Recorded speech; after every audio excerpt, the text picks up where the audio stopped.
What's going on? What's going on, everybody? It's your girl, Lake B, and I am here with Stream today. We are doing a podcast version of my talk show because guess what?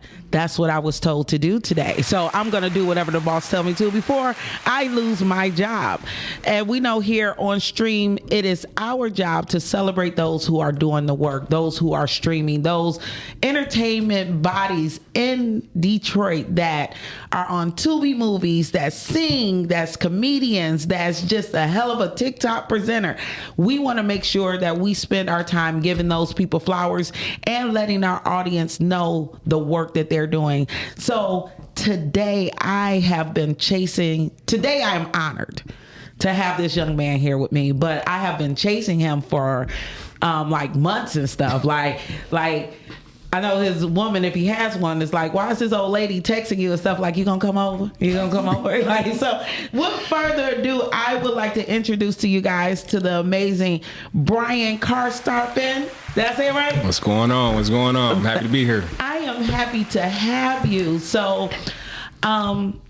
you are like, I don't know if you know this, but you are like a phenomenon. You know, you we'll talk about it a little later, but you probably got the role of the year in Stranger in Our House. Those of you who don't know, there's a Renika McQueen production from Chase and Connor, but and we're going to talk about that a little later. But for me, your face has been everywhere. I don't know if you know that.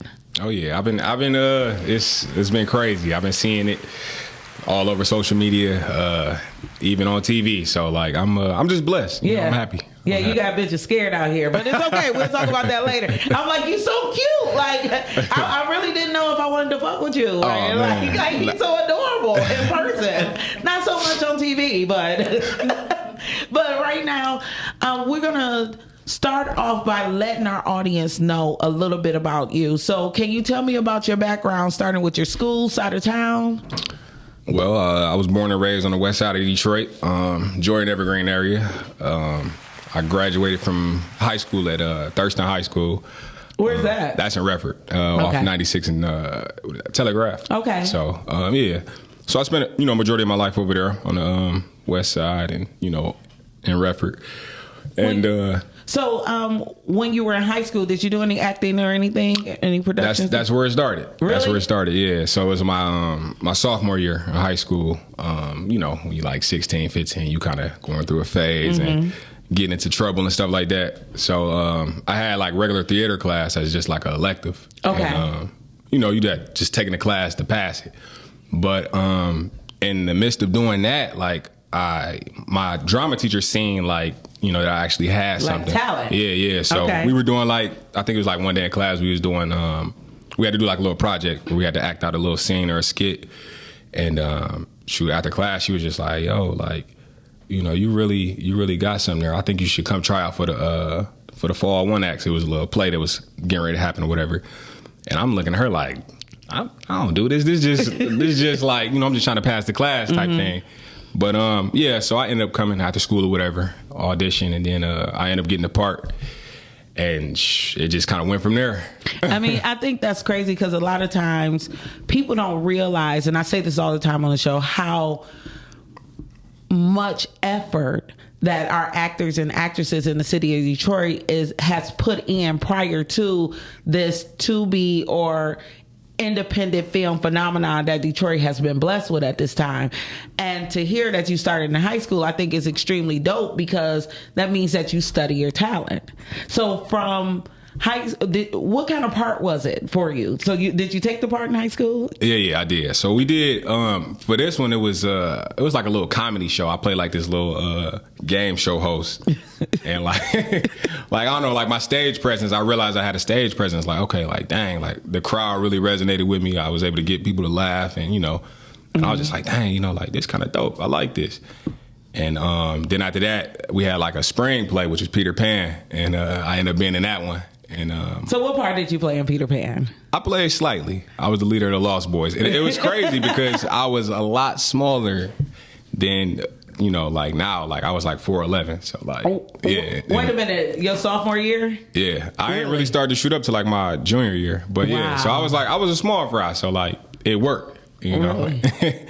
I mean, a lot of people don't know this. I'm a big fan of Peter Pan, and I think that's a dope production, especially for young people, period, Yeah. you know. So you're now like 7 films in, maybe more? Yeah, about 7 films in. Yeah, so you knew it. The bug hit you. Yeah. So from high school, were you able to participate in any other productions between now and being on film? Yeah. So like after I graduated high school or whatever, I did like local plays. I don't know if you ever heard of Stage Crafters in Royal Oak. No, I'm not familiar. Like a real prominent. It's like a real nice prominent theater out in Royal Oak, and I did a couple shows there. So I think the first one I did was the piano lesson, and then I did Raisin in the Sun. Mm-hmm. So so like I did like a lot of local theater leading up prior to me moving to film. Okay, and can you tell me the difference for you between being on stage and being on film? Shoot, on stage you ain't no cut, no second take. You gotta know your stuff right then and there, and then you got a packed house full of people. So it's like it ain't no do overs. So I think being on stage, it just gets you in that mode of like constantly staying present in the moments. Now, do you remember doing the Raisin in the Sun? Do you remember the whole the screenplay of that? Yeah. You do? Because I know, I remember they did a production. I went to Central Michigan University, and my great friend, Chef Q from Cooking with Q, the vegan restaurant down, she played one of the female lead. And I remember watching like, this looks complicated. Like this, it was a lot of acting and a lot of emotion that I remember. And how was that? Because usually a lot of our African American actors, they do a church play or something that was written by somebody local. But that's a really big production as far as name. So how did that feel being a part of that? Oh man, it was dope. It was I enjoyed every moment of it. Just like night in, night out, just having to stay in that mode and like just like different reactions you get every night from the crowd. So I enjoyed it. It was a great experience. Did people bring you flowers? Yeah, you had some people, family and stuff. Yeah, like it was dope. So where does the inspiration come from? To be honest, I would say, as a little boy, like I like to watch movies a lot. Like, so I would say just seeing like the different actors and stuff in the movies that I used to watch when I was a kid, like it was like, dang, like I can do that. Like, oh, that's dope. So like I'd be like doing like little skits in my grandma's kitchen and stuff. Like it really started from there. So like I'd be doing skits in her kitchen and stuff, and like. Okay, action. What's a skit? What's a little?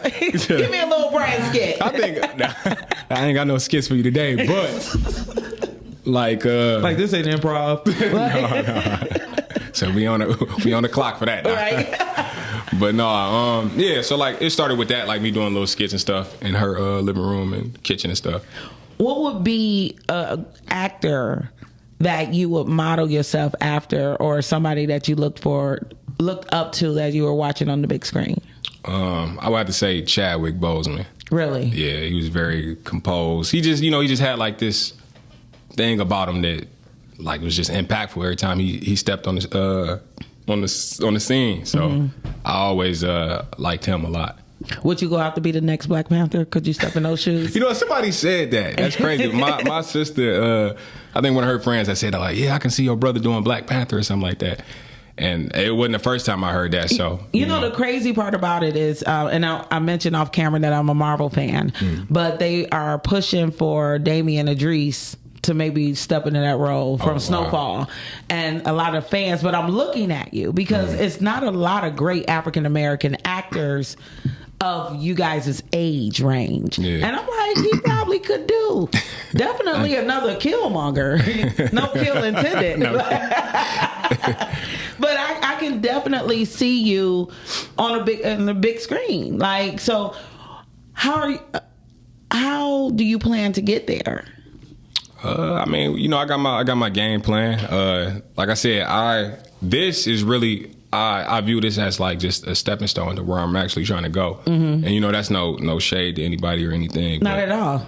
I hear a lot of times like people like, oh, Tubi actor, in the city, like a lot of my other peers and stuff, they get called that. And like for me, I never seen myself as that. I've always seen myself as an actor, that has projects on Tubi. So I've never seen myself as that. And that's one of the things that I'm trying to change in the jargon that I use. That's why I said I said Tubi actor, and then I'm saying Detroit's independent film industry, because it is way bigger. Oh yeah. And then when you're watching some of the productions that we are putting out there, it's like, this ain't no VHS backwood video. Like, this is a movie. Yeah. And one of the movies that I want to make mention to is when I had Renika McQueen on the show was A Family Divided. Like, A Family Divided was one of the first movies that I seen produced from Detroit that had a diverse cast, as well as a storyline that we all needed. And I mean, like, it made me cry. Like, I'm like, this Detroit movie making me cry like this? Where do these niggas come from? Why would you do this to me? So, and you were in that movie, correct? Yeah. You was talking your shit. Yeah, I was the best friend of my boy Joseph Phillips. Shout out to Joseph. Okay. Yeah, he was the lead in that, and I was just, I was the right hand guy. I was acting like his agent and stuff, and you got that friend that hype you up, like, yeah, bro, you got this. So yeah, I was watching that scene, and I what stood out to me about that scene as you acting like his agent is a lot of times kids don't think like that.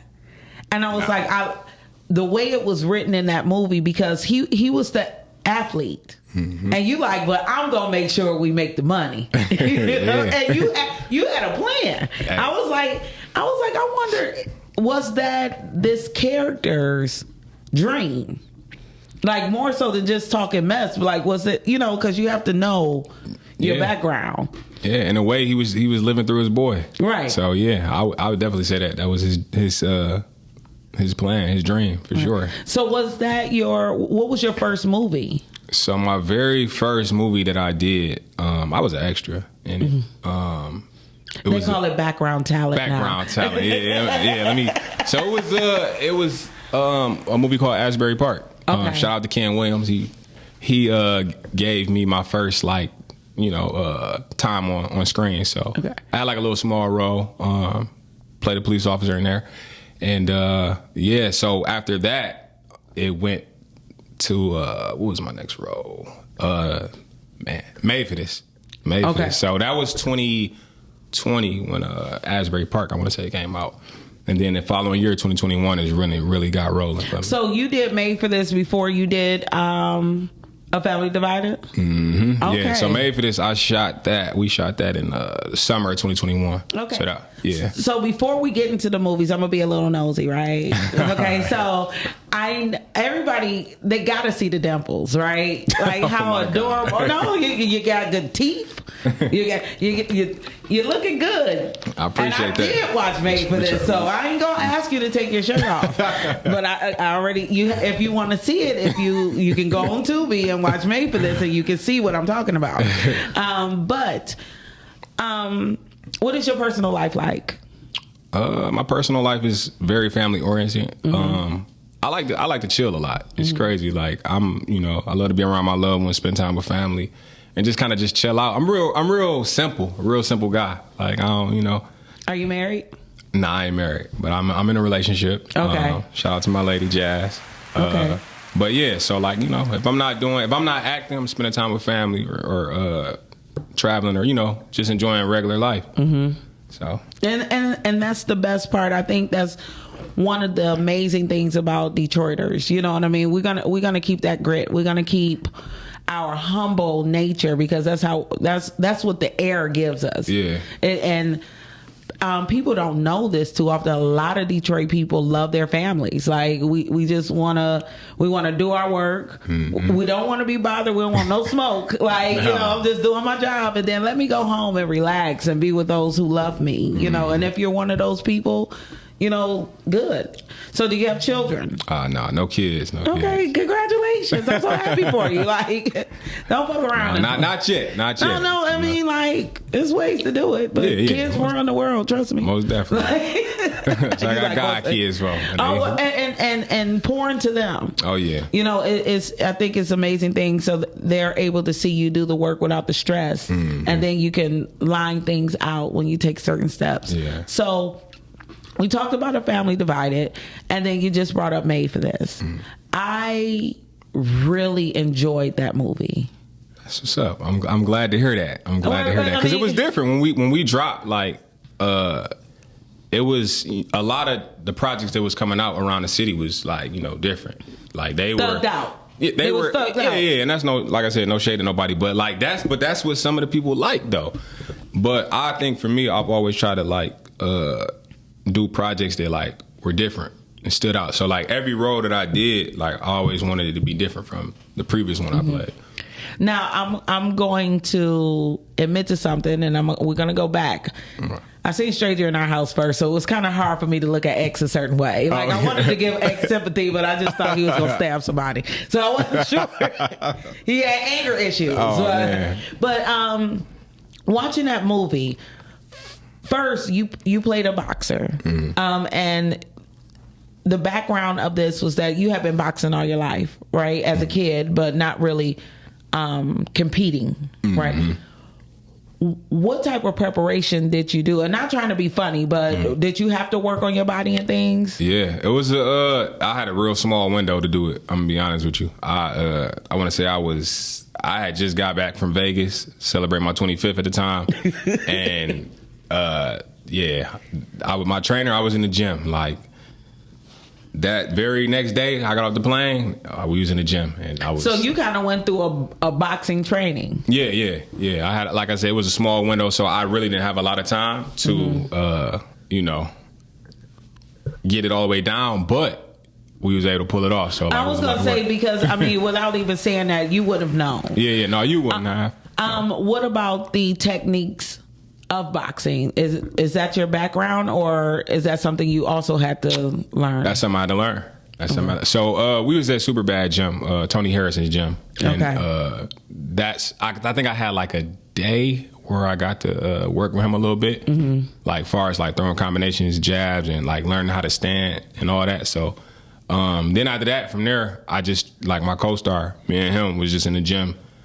Constantly. Like, is that Antoine? Yeah, that was Antoine Jackson. Yeah, okay. He was fine. Oh my God, he was fine. He younger than me shout too. Out to him. Shout out to Antoine. Yeah, you can come on the show whenever you like. And I'm like, where they get these? Like, they didn't make men like this when I was coming up. Like, where these fine Detroit men come from? And one of the things I do like, because a lot of people don't really realize that we do have a boxing world here in Detroit. We do. And you guys represented the city in such a great light. It was one scene with the gentleman. You was Hall, so he was Cooper, right? The guy that you were fighting. Tony Harrison. Yeah, he had a scene with his father. And I was waiting for something to happen. I think every point you was walking to the car, I'm like, that's the one thing about Detroit. We always have these bad things. I'm like, they gonna kill him before the fight. Like why? Oh, you was thinking that? Oh, man. I mean, like he keep asking his dad, like, Dad, you want to get something to eat? Dad, like, no, son. I'm like, they gonna kill his dad, you know? Like, but what they did was they showed a relationship between a father and son. And it was supportive. It was the type of conversation that men need to have. It was very brief. But his dad said, I love you and I believe in you in so many different ways that we don't get a chance to see that type of bromance. Yeah. Also the bromance between you and your what do you say? Co-star. Yeah. Do you guys did you guys know each other before then? No, that was so we I think we had it with like a Zoom meeting. We had like a Zoom call back or whatever, table read or whatever. And that was like our first time like actually meeting each other. Prior to that, we didn't know each other. Now, I know you didn't play blood, but do people think that y'all related because y'all we've had a few instances where people thought that, but no, we just went off each other's energy, like, chemistry. It was a. Sometimes I think it's needed, and we call it a love story, bromance, or whatever. But that relationship dynamic between the two of you was very needed on screen, I think, outside of the shoot 'em up, bang bang. Yeah. Like I said, people love hood movies, and this was a hood movie. Like we kept a little bit of that in there. Yeah, it wasn't like you. Like I'm like. Dude called you my nigga like 30 something times, like he was Samuel Jackson. Like, I'm gonna beat your ass, my nigga. You know, you coming for this, my nigga. You don't wanna fuck with me, my nigga. You know what I'm saying? I'm gonna beat you. Okay, 17-1. I'm like, I love this. But were you afraid to take that role? No, I wasn't afraid. I think if anything, I was just like, you know how your nerves be. This your first lead role. It's like, all right, the whole film revolves around you. Everybody's depending on you. So like, you got to deliver. Mm-hmm. So like for me, it was just like, man, like everything was just happening fast that summer. I heard somebody recently say that they wasn't ready for a lead yet because it doesn't just mean that you are the star of the movie, but you also have to play that off screen. Do you find that? Yeah, it's a responsibility for sure. You got to be ready. I mean, I feel like at the time, you know, I might have thought like, dang, you know, am I ready? But, you know, once the cameras got rolling and we got to go into it, it's like, okay, yeah. Did you audition? Yeah, I had to audition, self-tape, send it in. And it's crazy. You know, it's crazy. So prior to this, so I seen the casting for it. And I'm like, dang, I got to audition for this. This is dope. And I journal. So like, I like journal from time to time. Sometimes, you know, get my thoughts out. And I remember I literally wrote it down like I'm gonna be the lead of this project. Oh, really? And literally like I want to say like a week later, I got the call back. Really? So yeah. So I'm like, now, when you talk about your family, is your mother and father? Do you have that dynamic in your life? Oh yeah. So what's the support like for your mom? My mom and them, the support is big. They seen it in me since I was a little boy. So like, when it come down to my family, like especially my dad's side, like they really show up like an army. Like really? my Carstarphen side of the family, man, they show up like an army. and they can be down in Georgia, they can be in Cleveland, like they show up. The support be real. I think that is dope. Yeah, that is dope. So. Just recently, so you've done other projects in between. So you said that you had the one movie, then you did what's it called, Made for This, and then you did some other roles. Then it was Family Divided, and then after Family Divided, what did I do after that? I feel like I want to say. Now I see that you were on McGraw Ave. Oh yeah, right, yeah. So then so it was Made for This. McGraw Ave, Family Divided. So that whole summer of 2021, I was filming. Like, okay, I get done with one set, headed to the next.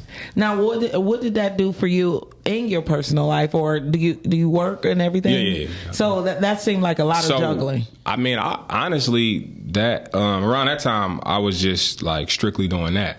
Okay. So like for me, I got a taste of what it's like being like full time doing this, and yeah. It was an adjustment. It was different. It was something I felt like I needed to go through, and I could just say it was a very, very busy period in my life. I didn't really have much of a social life, like when it came to my private life. Okay. So yeah, it was a lot. So now you're in this for a minute. Like you've been doing this. Like we're going into 2025, so that's like going on 4 years of consistent work. Yeah. So now we're at Stranger in Our House, right? Which it's a series, and what I absolutely love, like, and it's not just a Tubi series because you can catch it on other platforms. And I've been seeing commercials. Renika's been on the radio. She's been on the news. She ain't been playing. She said she wasn't playing when she talked about it a little bit when I had her here, and that was early last year. She told us that she was writing this series. She had already did. I think Deceitful Pleasures, and I think Deceitful Passions, and then she had did Cain and Abel, which was an amazing movie, and Family Divided. And she's telling us like, I'm writing a series. I'm sitting here like, do we have room for a series? like I know people was doing the Dirty D and things like that, you know, but do we have room for this? And then it dropped. Man. Woo. You know, so first, are you the villain in everybody's story? Like, how many people done ran up on you or ran from you? Oh man, I was seeing like the comments and stuff, like on the Facebook pages and stuff. It was crazy. It was crazy. People really was like, I'm scared of him. Like, even like out and about in the store, at the gym, like people just stare and look sometimes, and I have people coming up to me like, hey, I know you. Like, so yeah, So were you? In the past, did you have the experience of playing a villain, like in your other roles? No, this is the first villain role. Okay, so how did that? What is that transition like?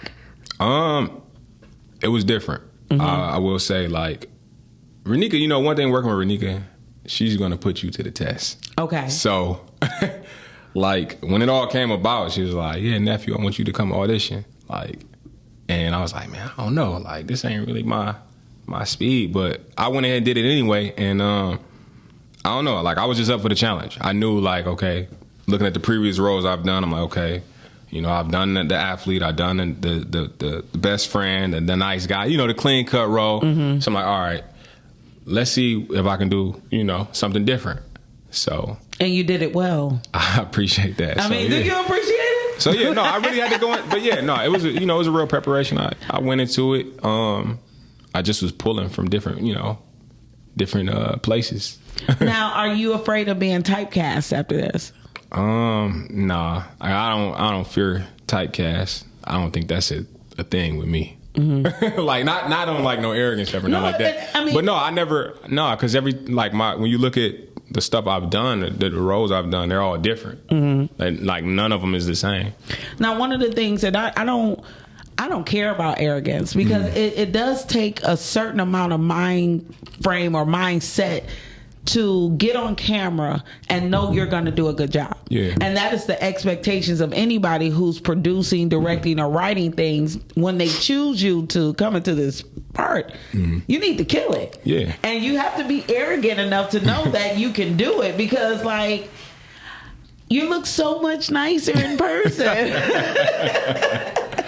Like, even when I was texting you, like, I'm ready for you to be like, bitch, don't text me again. I said yes. Like, I'll find you under the stairs. Like, and I do know your stepdad, so he's like, he's a really good guy. And I'm like, it doesn't seem like it because I am one of those people who judge you by your acting skills. Oh, man. So, did you do any research? I did. I did like a little bit, though, but for the most part, like, I just...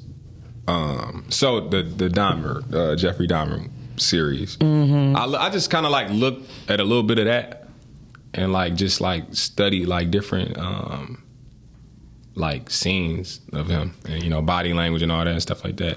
So one of the things I would like you to do for the audience that has not seen Stranger in Our House and is streaming on Tubi, I believe it may be on Prime as well. It's on another streaming. It's on Prime. Yep. It's on Tubi, and I'm trying to think. It's on another streaming platform, and I will find out for you guys. But can you give our audience a little insight on what that series is about? So, The Stranger in Our House is about a young man named Derek Brown.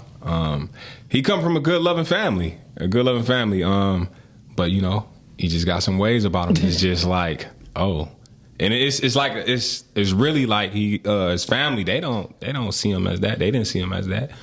But, you know, as time goes along, you know, they find out like the deep dark secret about him. Like, oh, our son is really crazy. But, you know, they like, you know, we gave him everything. Like, you know, he come from a loving family. Like, so it's like, dang, like, you know, how could this be? But yeah, so it's real interesting. I don't want to give away too much. You just got to tune in. So I had Celeste here from Untamed, and she would say her character was misunderstood. Did you feel like Derek was misunderstood? Or was that nigga crazy? Man, Derek was crazy. Right? He was crazy. I'm gonna just call it. He was crazy. But one of the things that I want to bring insight on light to is sometimes we as family, we do ignore simple signs of our family members, and we do not want to realize that they could be crazy. Yeah. Like we just have crazy people in our lives. What is something that you would want your audience to take away from that series? Don't enable. Don't like, you got to let your people know, like, don't be an enabler, because that just leads to more entitlement. And you've seen that with Derek, like in the series, like his mom kind of enabled him, like, oh, I'm gonna get you out, baby. His dad a little bit too. So like, it just creates for just being more ungrateful. One of the things that scared me most, because I am a single mom of a son, and I was asking myself, do I love him that much? Because I don't think people know what they would do when they find out about their most precious thing. Yeah. You would say that, like, I'm not going to have your back. And then that comes and you're not willing to sacrifice that person for the greater good of the world, But it is a series, and it's really an easy watch, because I believe like the episodes are about 40 minutes or so. Yeah. Yeah. So they hit to the point. She did an amazing job with that. You did an amazing job with that. And shout out to Renika. Yes, and thank you. I thank you for being able to come in and take that task on. So now you're riding the high of Stranger in Our House. Are you doing other, like, going out there, you're talking to people about the series and everything? Yeah, I mean, right now I'm just kind of I'm just taking it all in, learning to appreciate the success it's been receiving. Because, like, I can say one thing, like, starting out, like, doing, like, all this film stuff, like, when I first started out, I had a hard time, like, really accepting, like, what was happening for me, like, all these different opportunities and being out there in the forefront. It was kind of hard to, like, just really, like,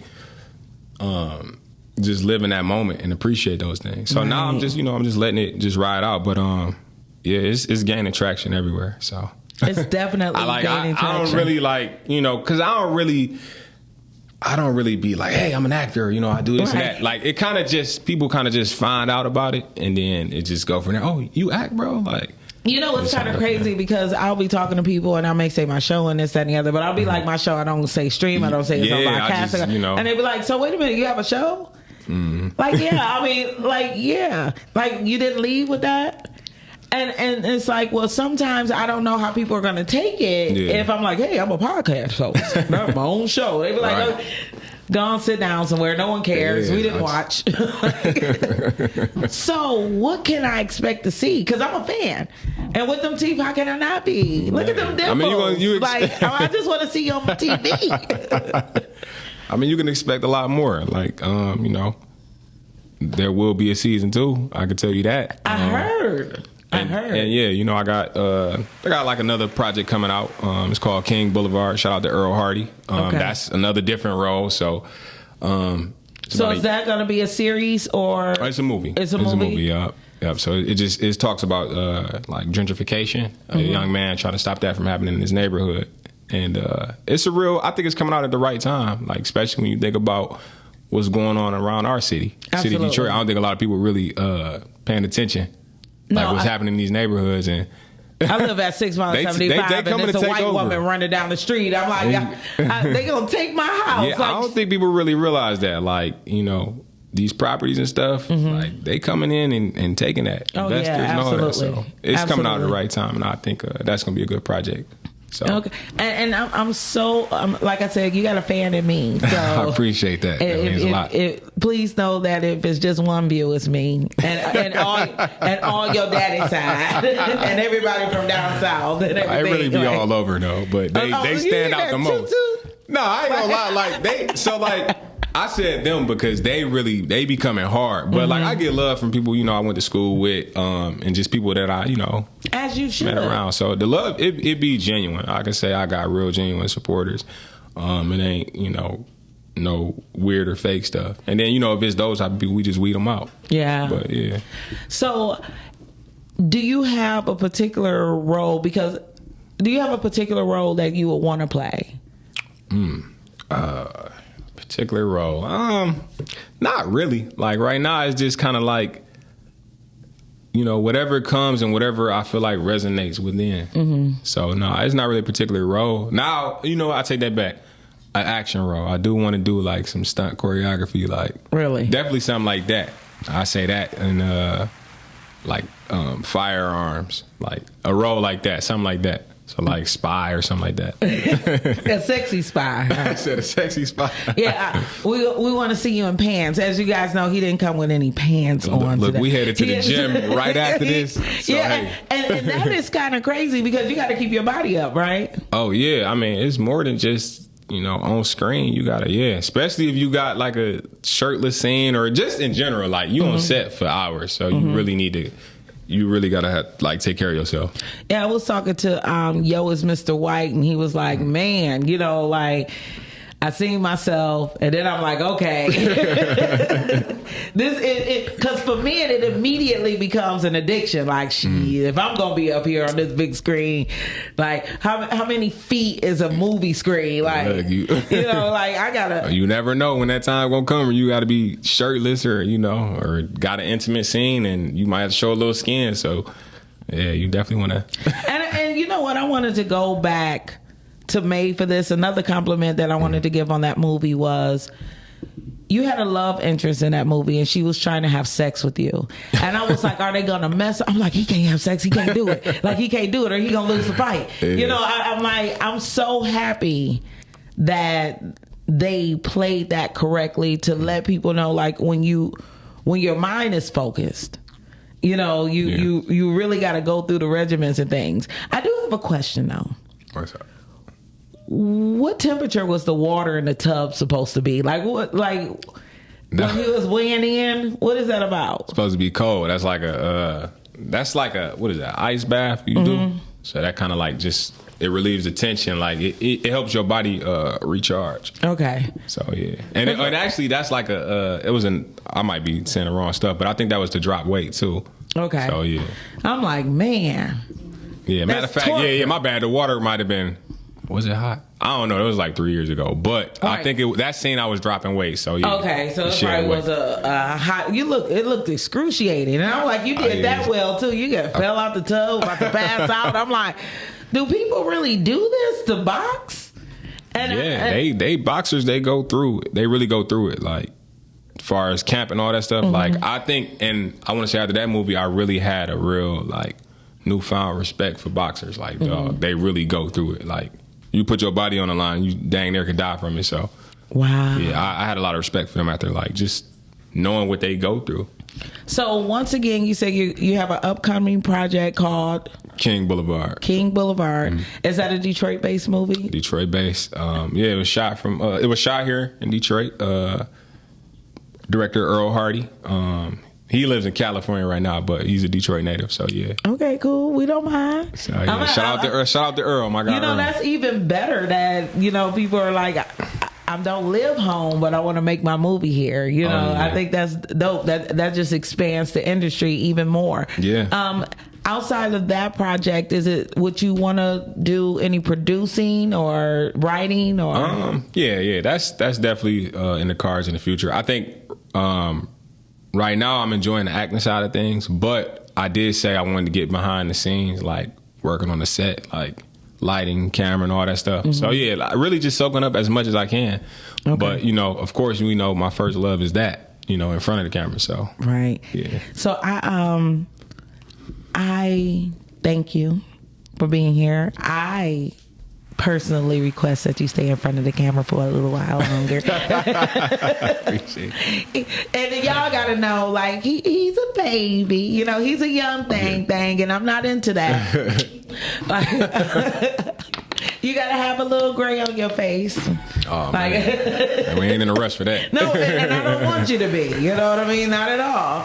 But for those of us who are able to watch you on camera, you have star power, and I guess that's the reason why you were born with the name I appreciate. Carstarphen. You got the star in there. It was meant to be, you know what I'm saying? Now, I don't know what kind of car you drive. Like, don't disappoint us, but I definitely see star power in you. And I just want our audience, the crazy part is we've been here for 45 minutes, so it's time to shut it down. Like, I know, right? Time flying. It flies so fast, and especially when you have a guest that you enjoy, that you are truly a fan of, and that is me. Don't act like you don't know me. Like, I got your real number. No, we locked in. Okay, yeah, that's what they all say. I can't even get an extra in a row. I can't even get an extra. Look, let me know. I asked God, I'm like, do you know him? He like, that's my stepson. I'm like, but is he gonna call me back, stepson? Of course. Like, you gonna? And shout out to Scott. Thank you for watching. So we want to follow you. We want to see what you're doing. How can we do that? So you can follow me on Instagram at Bryan Carstarphen, and on Facebook at Bryan Carstarphen. And for those that don't know how to spell Carstarphen, it's Carstarphen. And it's right there on the screen. Carstar. And Bryan with a Y, not an I. Right. I mean, I don't know why people like. Is that like the common way to spell it? Like, a lot of people with an I. Like, that's weird. That's weird to me. No, we think that's weird. No, that's different. No, that's star power. You're right. You that's know star what I mean? Like people will probably assume that you put the Y there because you are about to take off. But a lot of times people don't realize that some parents just know that their kids are going to be stars, so they make sure that they have a name that looks good on the big screen. Crazy. And that is definitely one of those names that look good on the big screen. That name run deep. It's like you look that up on Facebook, it's gonna be a million Carstarphen. So that's a great place to start. It definitely feels like a big responsibility carrying that last name, because you're putting on for so many of your family members. So, you are doing it well. So guys, this is it. I want you guys to get on the phone, on your social media, on Instagram and Facebook, and follow this amazing actor. And also make sure to go to Tubi or Prime and watch Stranger in Our House, and look out for Kings Boulevard. I am your host, Lake Butler. This is Stream. I will be back in 2 weeks with I do it every other week, So I will see you guys on the 5th, November 5th, which is Election Day. And I will also be back here next week on the Rise and Grind Morning Show as we talk about voting. You guys be happy, love bugs. I'll see you soon. Bye.